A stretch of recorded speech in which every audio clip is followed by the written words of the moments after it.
I would say it's very important to have your own website. Some key elements would be you want a place that people could read general information about your book, maybe have some frequently asked questions. Definitely have a blog. I would say the blog is also a backbone to your social media platform. So whatever you're talking about on social media, you're always going to be discussing your blog. So you want the blog, you want a place people could buy your book, people could learn about you and your book as well. What makes a successful author website is, first of all, a very good pitch, very good angle, very clear theme, and not just your clear theme and not just your elevator pitch, but you want to think in terms of the way advertising works, or the way, like, we're exposed to that all the time on TV or radio.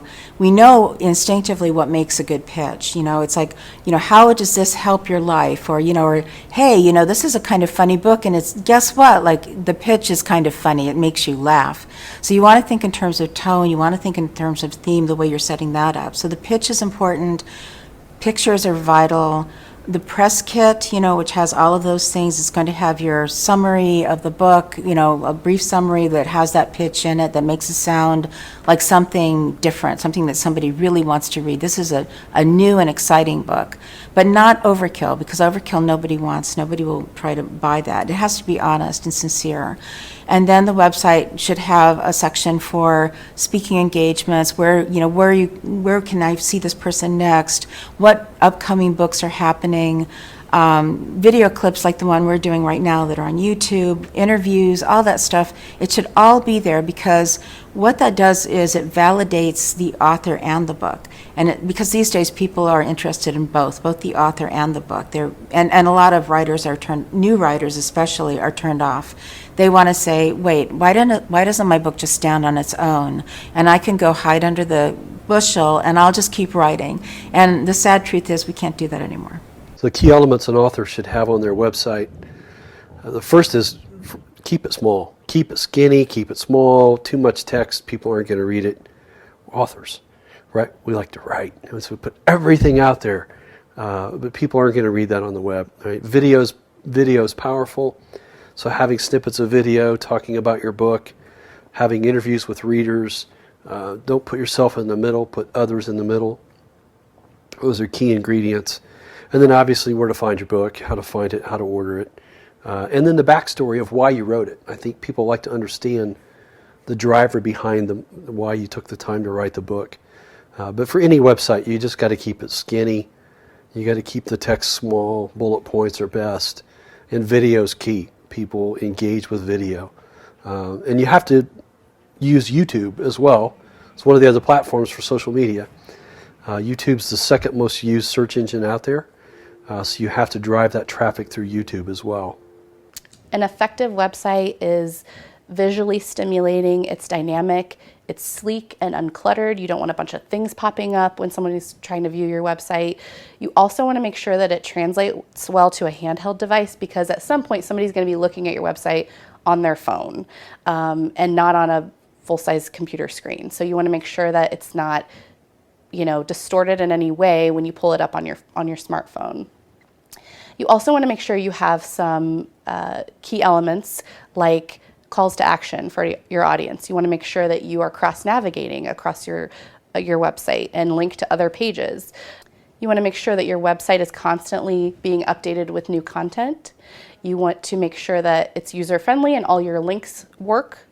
You want to include important keywords so that your website is easily found in a search engine. Yeah, well, I do have a press page on my website, and I think it's a really good thing for authors to have. Just in general, if people are kind enough to do interviews with you and do reviews of your book and everything, it's nice to make it easy for them. So I think some things you should have on there. First, don't forget your contact information. It sounds like a really basic thing, but you'd be surprised when you get all excited and you start doing your website, you forget how people are going to contact you to set up said interviews and blog posts and all that. So contact information, Another thing I have are downloadable JPEGs of my author photo and my cover art, just because that's what people seem to ask for the most. So it's nice just to be able to direct them there and say everything you need is right there, instead of just sending them attachments and all that stuff.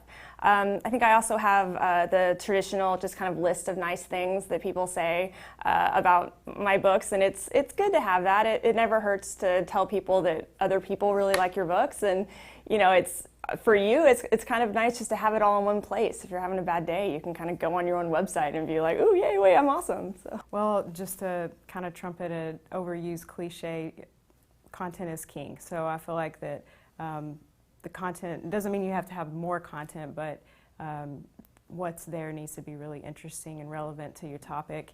I think that it's not only a value to the readers, but it's also really good for SEO, which is always important with a website. So just as a nonfiction author, I think it's important to establish yourself as an expert in your field, not necessarily just as an author. So I feel like your bio has got to be supportive towards that. It's got to just really set you apart as a thought leader in that particular field. I think also offering resources for maybe downloads, white papers, or maybe a list of your recommended books, and, you know, kind of paying it forward and listing even other sites that might be similar to yours is always a good thing. As a fiction author, I think it's a little bit different, but not too much different. It's I think the readers are looking for just to really feel like they can know a little bit more about you as a person and not just as a writer. So showing some personality either with candid pictures or, you know, your bio, or maybe it's just your blog is, you know, got some personal touches to it. I think that's good. And then the second thing I think that fiction readers are looking for is just to feel like they're part of a community. I feel like they need to, they want to feel like they're connected to you and to other readers, and you know, just I think it's a good idea for you on your site to facilitate those connections. Just in general, I think if I had to boil it down to three, you know, must-haves for any type of author, I would say the blog and a press room and just really good professional photos, because the blog is going to give your visitors a reason to come back to the site, but also to share it, and again, that's good for SEO. And then the press room is good because it establishes a little credibility for you, but also gives media a place to come and you know, very easily get materials if they wanted to do a book review or an interview with you. It's just nice to have that all in one spot for them. And then obviously pictures are going to have a really big overall impression, so I think you should always have professional photos made and not just, you know, your son taking your picture or something. So Your website should be the foundation of all of your marketing efforts. You should show personal stories online to engage your users. And one way to do that is to engage them through contests, tips, your blog writing. You want to keep people coming back to your website, and you can do that by sharing personal stories online. Another way to engage your users is to have a sign-up sheet on your website where someone can enter their email address and you can capture their information. And you can use that information later to reach out to them about a new book or maybe an event that you're attending or you'll be speaking at. The goal is to keep people coming back to your website, and you can do that through social media. You can share photos through Instagram and tie your social media onto your website. And again, the website can be the focus and hub of all your marketing efforts.